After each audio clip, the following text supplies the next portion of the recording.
Hello, and welcome to American Government. This is Module 2. We're going to be talking about the structure of American government in this section, and it's going to be chapters 1, 2, and 3 in your textbook. There's several other ideas that are in here. You have a video about collective action problems, most specifically the prisoner's dilemma. The prisoner's dilemma has a large bearing on chapter 1 of your textbook, and there'll be questions about it.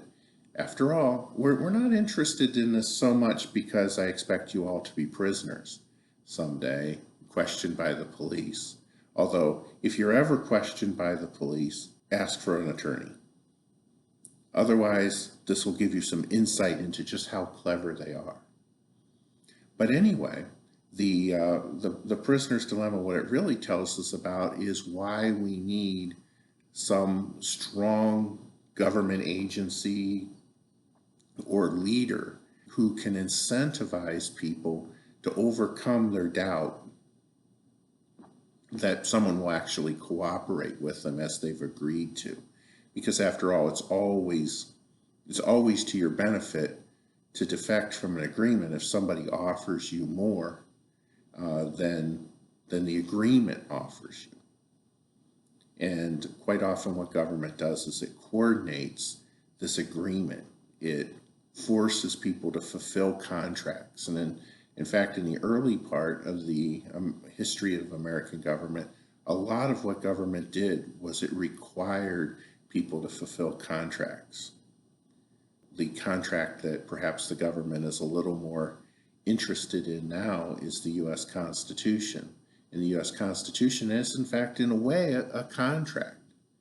It requires things like freedom of speech. Freedom of speech is, of course, a miserable thing in some ways. It allows people to say horrible things. You don't need freedom of speech to say nice things.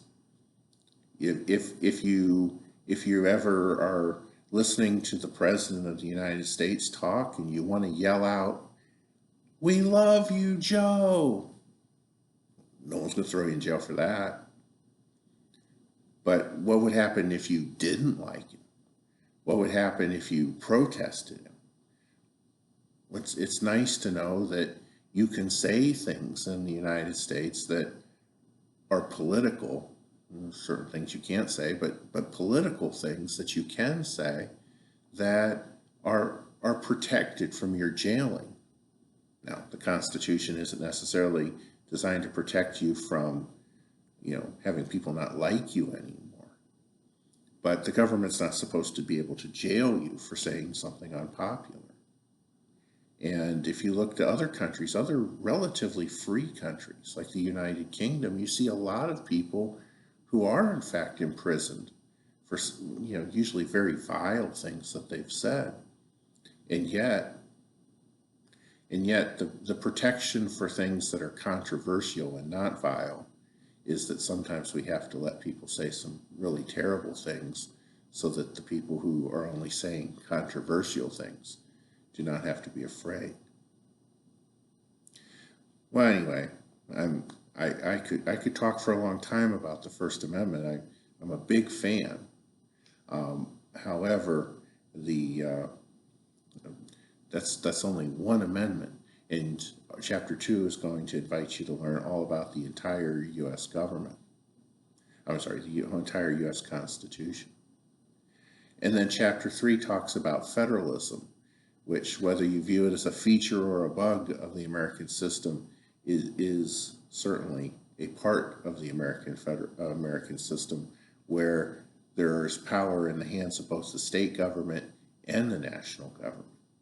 In addition to those 3 chapters, there'll be voiceover PowerPoints for each of those. You can envision those as being class sessions, I suppose. This class could be a Monday, Wednesday, Friday class during a regular semester. And if it were, then I would spend one day on Chapter 1, one day on Chapter 2, one day on Chapter 3, and then the other days of the week we would have discussions. or the other days of the module, we would have discussions. We do have a written discussion about the prisoner's dilemma. We will also have an introduction to the new top 10 assignment, and that is going to be about the Constitution and your top 10 most important, in your opinion, but you need to back them up. In your opinion, the top 10 most important provisions of the U.S. Constitution. So I probably would say the freedom of speech. In fact, maybe the First Amendment would carry like 6 of my favorite provisions. That doesn't make them the most important, right? I suppose you could say something's very important and also very bad. So for now, I'll have you do this assignment. You'll have, you'll have all weekend next week to do it. However, I think that getting started on it right away could be very important. It sometimes takes us a little bit longer to do a good job than we think it will. You might be a little bit confused as to what a provision is. I give a description of what I mean by provision. Feel free to ask me as well. And then, and then you'll have a quiz on the material.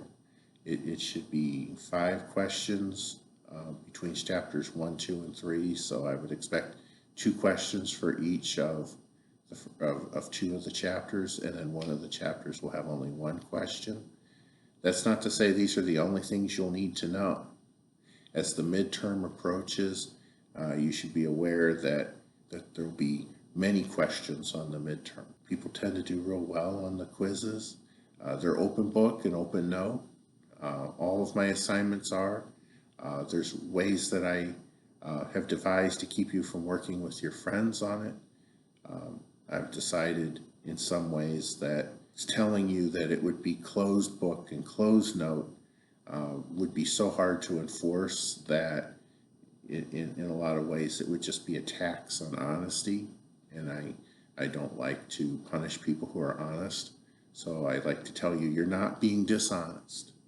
If you have notes, if you've done studying on this, then go ahead and use those notes for this paper. But I'm sorry, for this quiz. But I would also warn you that that's not a good time to just throw out all of your notes for things that weren't on that quiz. And my goal is that we would have this all done by the end of the week, and I think that should be pretty possible. So anyway, if you have any questions for me whatsoever, if you need to contact me, feel free to contact me. I prefer strongly my campus email. So that's csnook1@kennesaw.edu. Try not to send me a message through the D2L messaging system. You can't reply through the campus email to the D2L page, or it will come back, it will bounce back, and it won't get through. And I won't learn that right away. And every semester there's a few students who miss out for several hours on the replies because it didn't tell me which it was, and then anyway, use the campus email. Otherwise, be sure to watch the PowerPoints, and I will be in touch with you again soon. Good luck.